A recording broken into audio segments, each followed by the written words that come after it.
In today's lecture, we're going to have a look at complex numbers.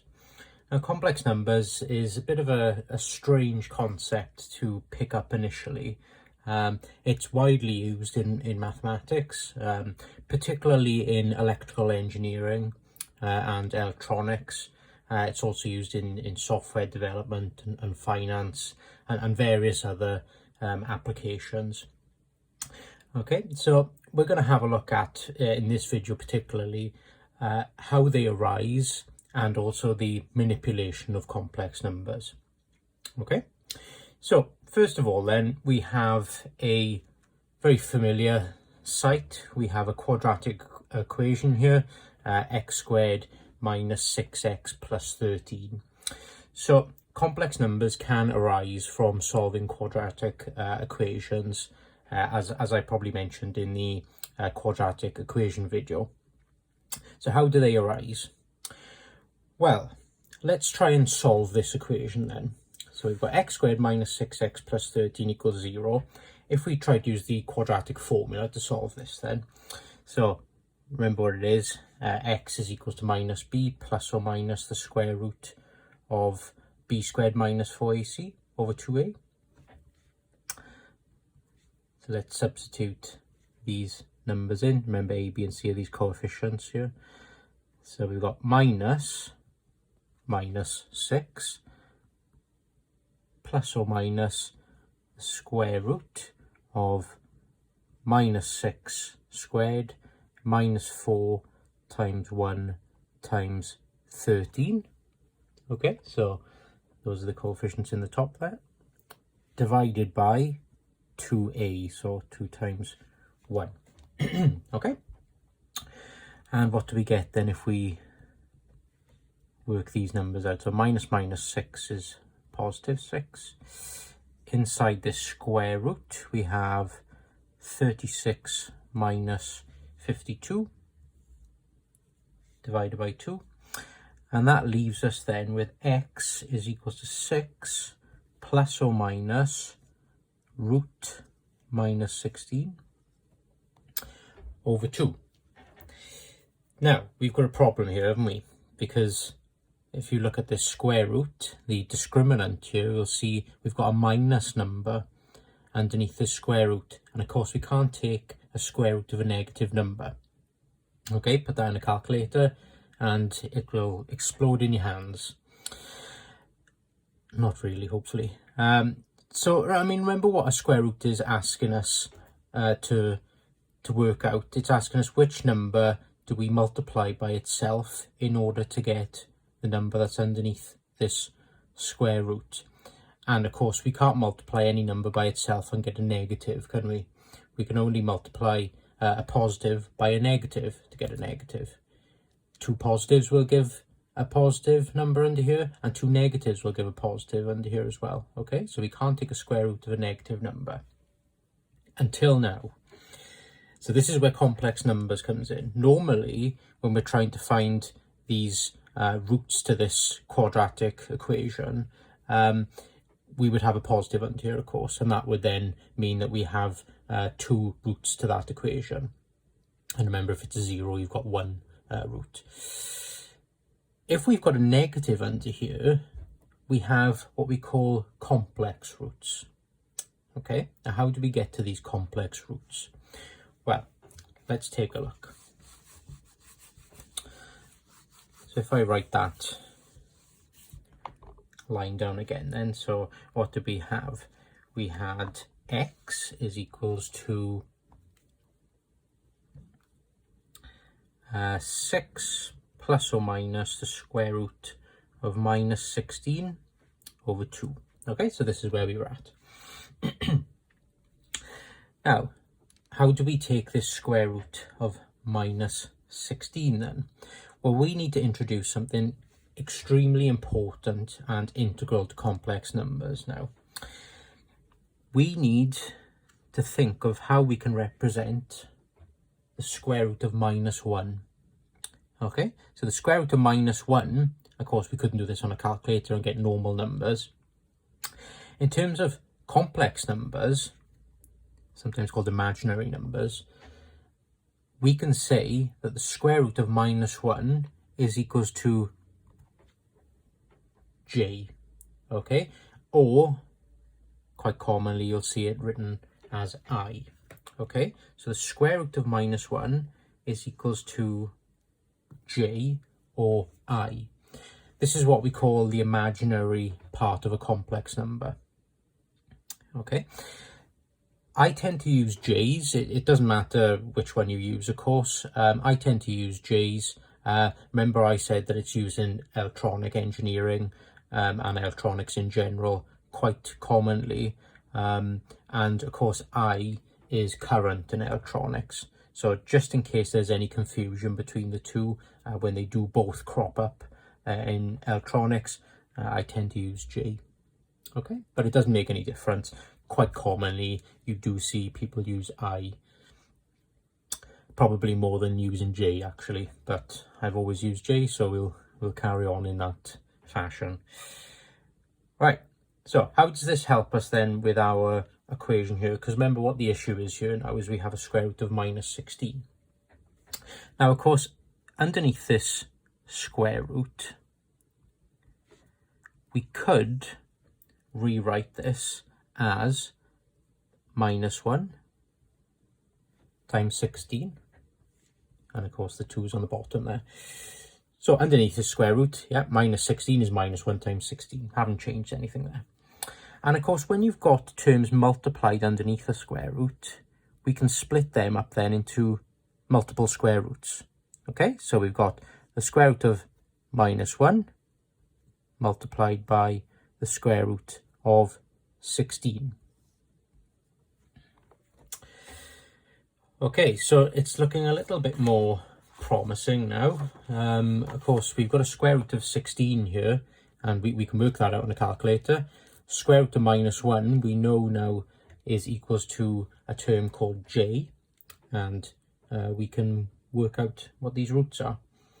Okay, so x then is equals to 6 plus or minus the square root of -1, we know is j, multiplied by square root of 16 is 4, and this is all divided by 2.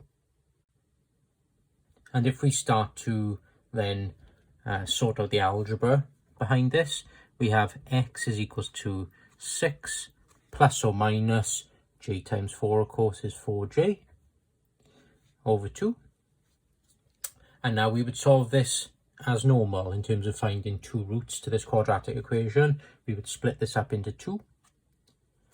Okay, so we've got x is equals to 6 plus 4j over 2. And we have x is equals to 6 minus 4j over 2. Okay, so both of these terms are divided by 2. So we end up with 3 plus 2j, and x is equals to 3 minus 2j. Okay, so these here now are our two roots to the equation that we were given initially. Now, of course, they look different to normal. Normally, we would get numbers, wouldn't we? Real numbers. Here, we've got numbers and j's. Now, these are what we call complex roots. Okay, so these are complex roots to the initial equation. And if you were to graph these, I mean, remember what we're doing when we're finding roots is where it crosses the x-axis. Okay, so a normal type of quadratic, when we have real roots, would look something like that. And of course the roots then are there and there. With something that has complex roots, so these have got real roots here, something that's got complex roots would look potentially something like this. Okay, so it doesn't cross the x-axis, but we need to find a way of solving that type of equation without the normal use of real numbers. Okay, now if you look at these two complex roots, like I said, we've got a number plus something j. Okay, so 3 plus 2j, for example. What we have here is a complex number in what we call Cartesian form. Okay, Cartesian form, if I can spell it correctly.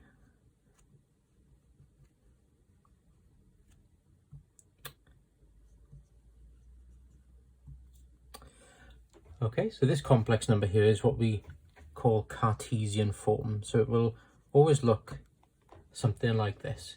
We have a number plus something j. Okay, so these can be negatives, they can be fractions, decimals, doesn't matter, but we've always got a number plus something j. Now, these have got names. So here we have what we call the real part of the complex number. Okay, the real part of the complex number, and here we have the imaginary part of the complex number. Okay, so the imaginary part, or sometimes we call it the complex part of a complex number. So this is what we call Cartesian form. There's a couple of forms of complex numbers, as we'll see, but this is the first one we'll have a look at today. Now, remembering how this j imaginary part came about when we were solving that quadratic equation earlier, remember the very important thing that we need to remember is the square root of -1 is equals to j. Now, another important thing that comes about from this, and we'll see when we're manipulating complex numbers in a second, it will crop up quite often. We can also say then, if we square both sides here, we can also say then that -1 is equals to j squared. Okay, -1 is equals to j squared. So these 2 points here are extremely important, okay, when it comes to manipulation of complex numbers. And of course you get a bit of a pattern with these then, so you can do j cubed, so we're multiplying it by this again, so we get minus the square root of -1, j to the power 4. Of course, what you're doing there is multiplying j squared by itself, so -1 times -1 will give you a +1, and j to the 5 then would be square root of -1 again. Okay, so you do get a bit of a pattern with these as you keep multiplying by j, but the most important ones are these 2 here. Okay, so these are the ones we'll be looking at mostly in a second when we start to manipulate complex numbers. First of all then, when we're looking at the manipulation of complex numbers, and what I mean by manipulation is addition, subtraction, multiplication and division. Okay, addition and subtraction and multiplication actually fairly straightforward. Division is a little bit more complicated. Okay, so for addition then, if we are given 2 complex numbers here in Cartesian form, okay, so we've got a number plus something j, and say I ask us to do z1 plus z2. Now, extremely easy, okay? It works just in the same way as normal algebra at this stage, so you can treat these j's almost as if they're x's, okay? What is important though is that when we add and subtract numbers in Cartesian form is that we put them in brackets. Okay, not so important for the addition actually, but for subtraction we'll see it's a bit more important. Okay, so we've got these 2 complex numbers added.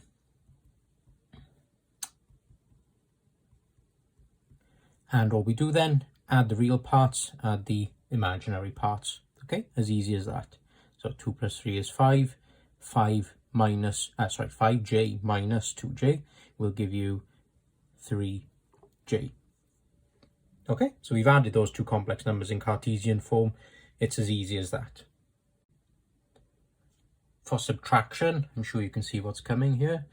If we've got z1 minus z2, for example, we have 2 plus 5j minus 3 minus 2j. So this is where the brackets become important now, because of course this minus is applied to everything inside this complex number.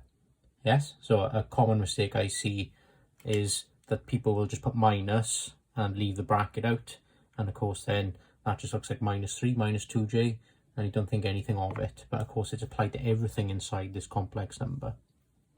Okay, so first bracket then we've got 2 plus 5j. Here we've got -3 plus 2j. Yes, minus and a minus multiplied gives us the positive. So what we end up with then is -1 plus 7j. Okay, so still pretty straightforward, but just be careful for any of these double negatives coming up. Now on to multiplication. So this is where it gets a little bit more complicated. If we were asked then to multiply z1 by z2, so what have we got then? 2 plus 5j multiplied by 3 minus 2j. Okay, so it's almost like multiplying a quadratic out now, okay, using the FOIL method. So we've got 2 times 3, which is 6. 2 times minus 2j is minus 4j. 5j times 3 is 15j. And 5j times minus 2j will give us minus 10j squared. Okay, minus 10j squared. So let's group some terms together then. We have 6 minus 11, sorry, plus 11j minus 10j squared. Now what we have here are complex parts and real parts, of course, but this isn't in Cartesian form. Okay, the main problem being this j squared on the end. But thinking back to a couple of minutes ago then, remember j squared is equals to -1. Okay, j squared is equals to -1. So if we substitute this -1 into here, we'll get 6 plus 11j minus 10 times -1. I'll give you a plus 10. And then that gives us 16 plus 11j as our complex number. Okay, in Cartesian form.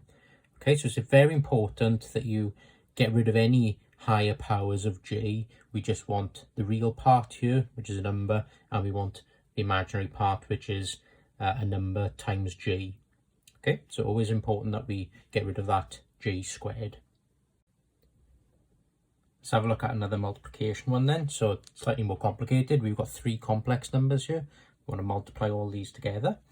So it's a little bit of algebra. So you've got 2 plus j multiplied by 1 plus 3j multiplied by 1 minus j. Let's multiply these 2 brackets together first then.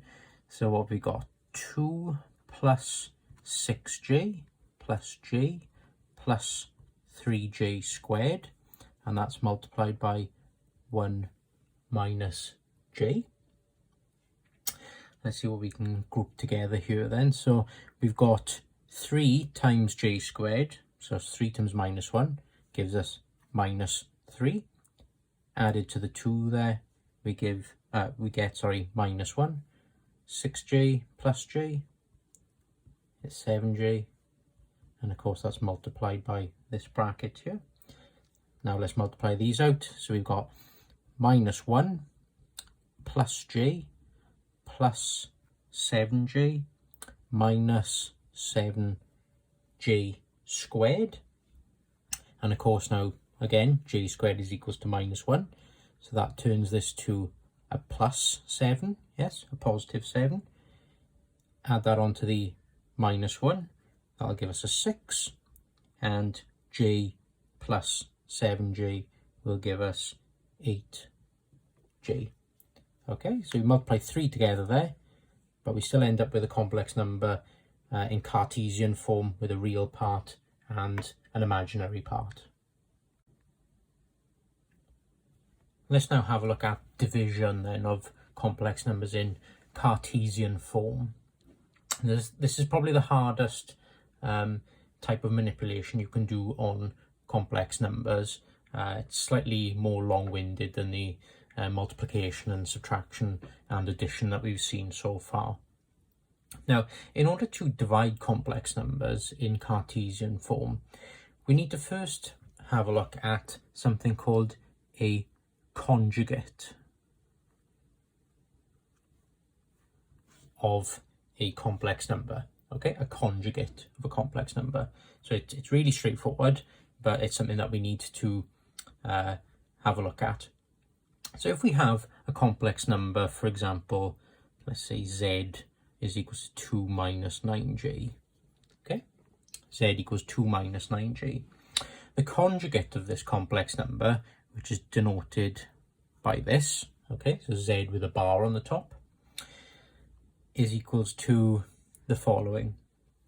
Now, all we need to do when we are working out the conjugate is we change this sign in the middle. Okay, so we change this sign on the imaginary part. Okay, so the conjugate of this complex number then would be 2 plus 9j. Okay, try another one quickly then. It's quite trivial, I know. So if you've got 3 plus 5j, for example, then the conjugate of this one will be 3 minus 5j. Okay, so it's as simple as that, but very important when we come on to division of complex numbers. So let's see then how we divide these two complex numbers. Okay, so we got 2 plus 5j and 3 minus 2j, and we want to do then z1 divided by z2. Okay, so if I just rub that off so we have a bit more room, because this can take up a little bit of space.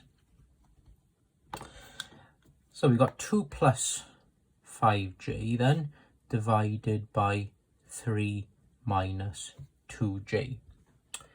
Okay, now just like with normal algebra, unfortunately we can't just divide the numbers and divide the j's. Okay, so that wouldn't be correct. The first step we need to do is we need to multiply this complex number by something in order to make this look a little bit more straightforward.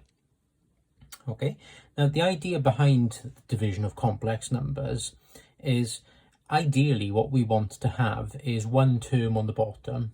Okay, if we have one number on the bottom, for example, we can then divide both of these terms by that one individual number. But how do we go about that?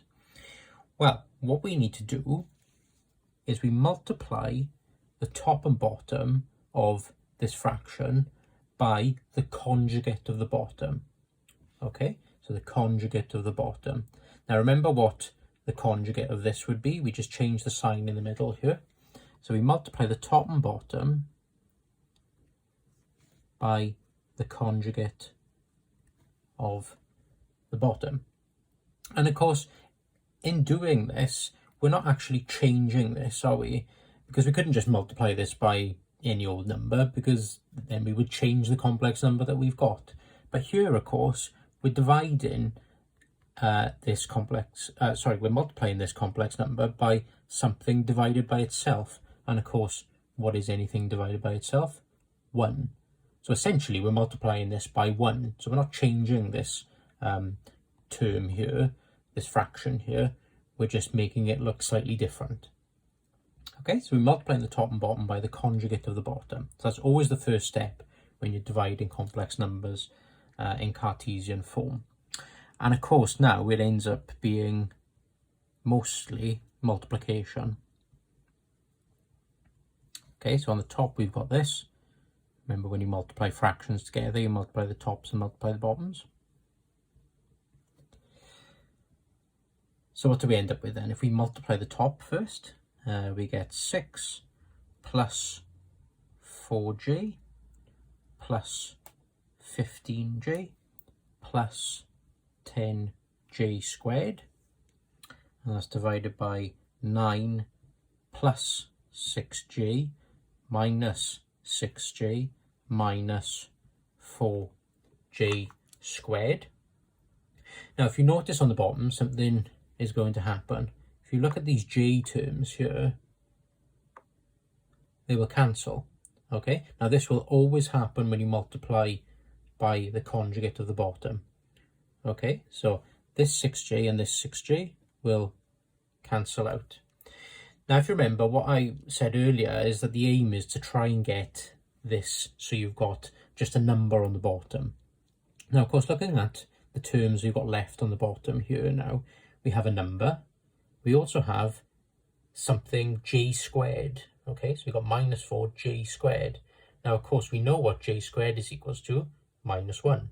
So this is also going to become a number in a second when we substitute j squared equals minus 1. On the top, of course, we're going to end up with numbers and j's, but that's fine. Of course, the complex number that we get at the end of this will have a real part and also an imaginary part. Okay, so that's fine. Right, so I have rubbed a bit of this off on the bottom. Okay, so what do we end up with then?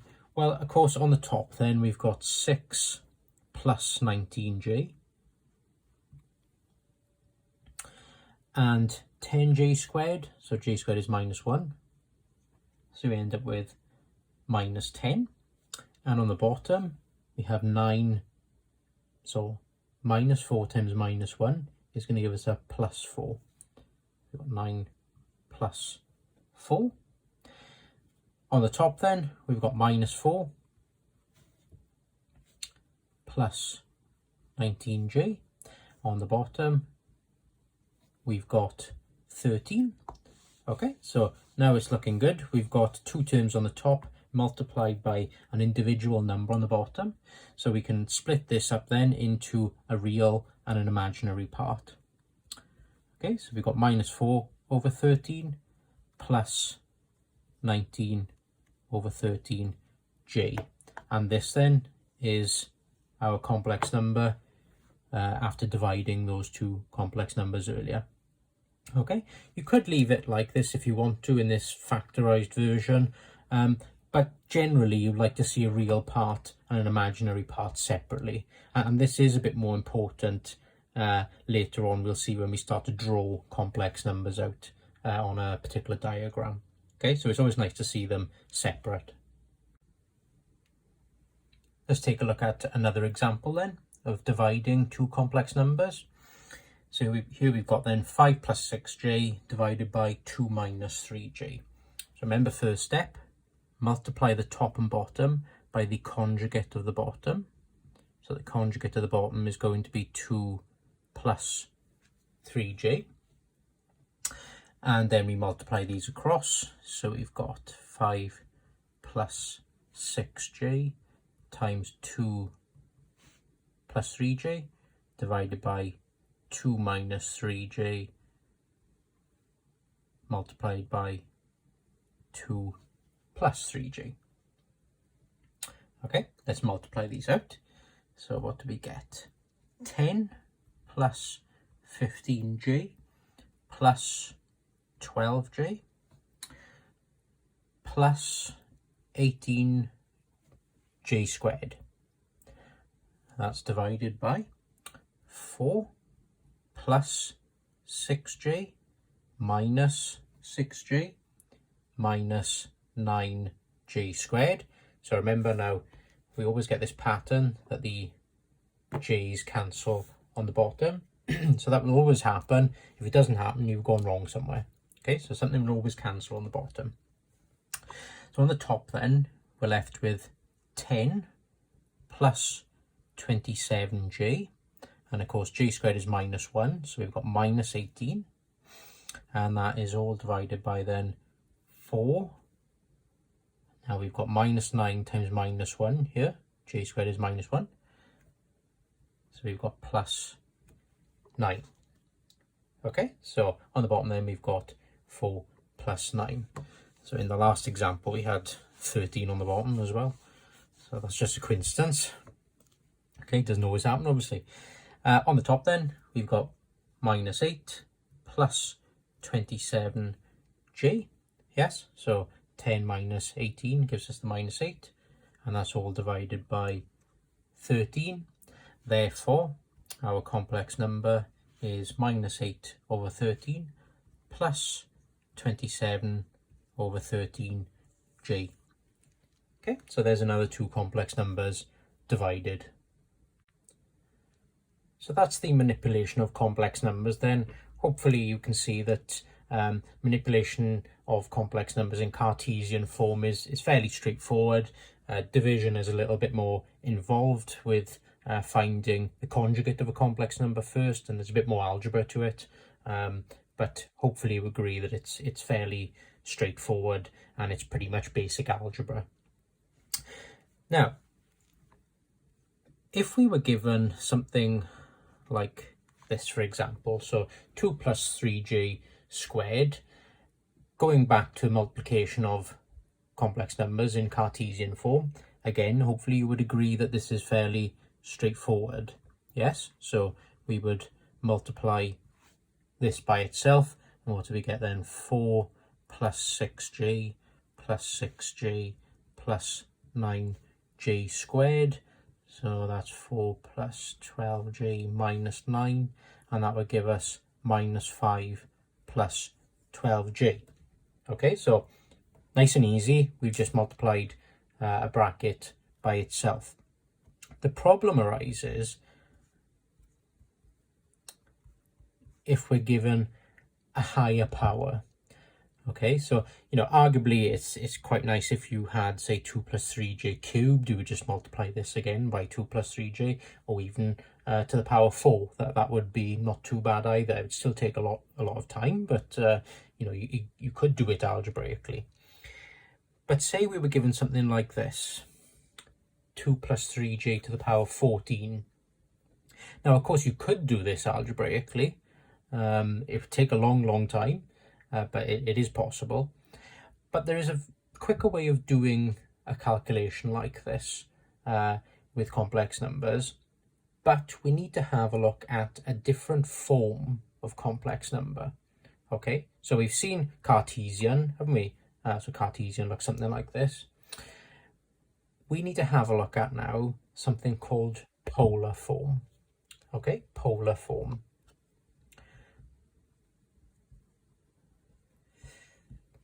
Now, in order to have a look at complex numbers in polar form, we need to see how we convert something from Cartesian into this polar form. So it looks slightly different, but you'll see that we can do this calculation fairly quickly by using something called de Moivre's theorem.